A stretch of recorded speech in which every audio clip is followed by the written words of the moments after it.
देखो हम कमजोर हैं खाली गावे में, ये सब पकड़े में साउंड उन मिलावे में ठीक बनी। थोड़ा सा बेस दे दिया डीले थोड़ा सा। ये हमारा सौभाग्य रहे कि प्रभाकर भैया हमने गवाइले 4 दिन लगातार फोन पे नहीं होता, एक दिन टाइम देने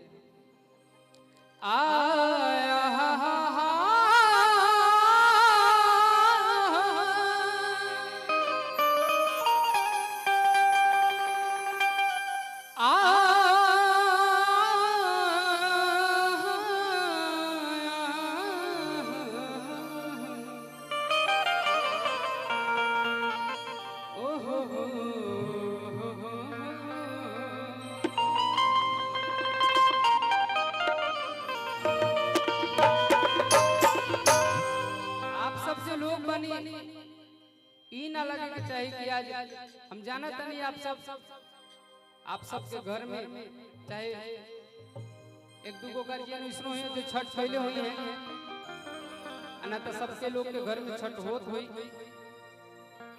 हमरो घरे छठ वाले लेकिन हमर केनो गार्जियन पूछे ला न जाने ला कि अनेरिया बा कहीं न कहीं रही। कल खरना रहे, पूरा भाई हमार सवाल रह गया, हमारे घर में छठ होता। एगो फैमिली ग्रुप में कहने कि बिकू कहीं जाना मत, छठ में घर ही आ जाना। सामने फोन कैले तो उठे नहीं, तो कहने कि सबसे बड़का बीजी तू ही बड़ा धरती पर, चला जहां बड़ा आज के बाद घरे मत है। वो घड़ी से कोनो फोने ना आइला, लेकिन सुबह सुबह के रख में हम अपन घाट पे रहे। लेकिन आप सब जितना बानी चाहे एगो ताली बजा दे तो लागी कि कुछ लोग जो बैठल बनी, हां सब सुने खातिर जो बैठल बनी, सबके घर में छठ होता। और यही पर छठी मैया की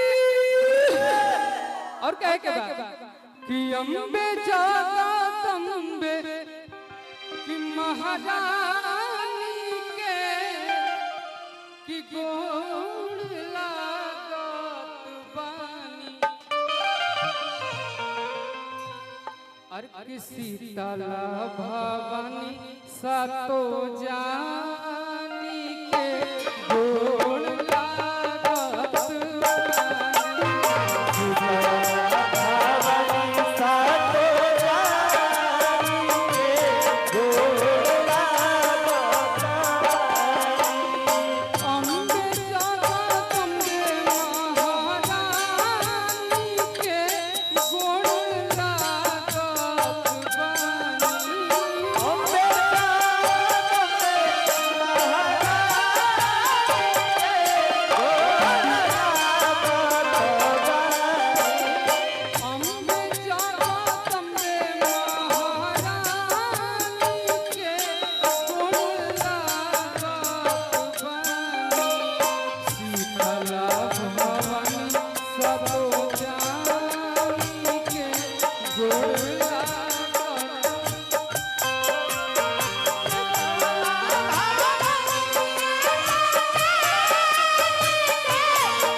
प्रभाकर भैया के सानिध्य में रख के ये लोग संगीत के इनके से मतलब समझी कि गुरु यही बनी।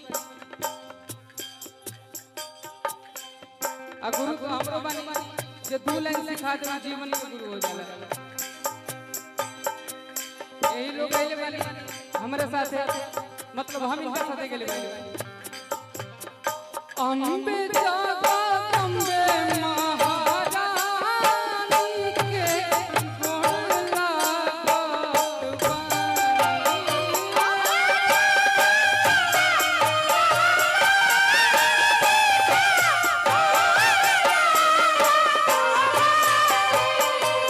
हमार गुरु भाई बता जिनका बुलाइला पे हम आज बानी, छोटू भैया, अभिषेक भैया, हमारे ठेकेदार साहब, उनकर घरों बनी बड़ा सुंदर घर बा। भगवान उसमें घर हम दे दे छोटू भैया, अभिषेक भैया। अम्बे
अरे कृत शीतला भवानी किसा तो जानी के कि गोड़ लागत बानी कि अम्बे जगदम्बे कि महारानी के कि गोड़ लागत बानी कि शीतला भवानी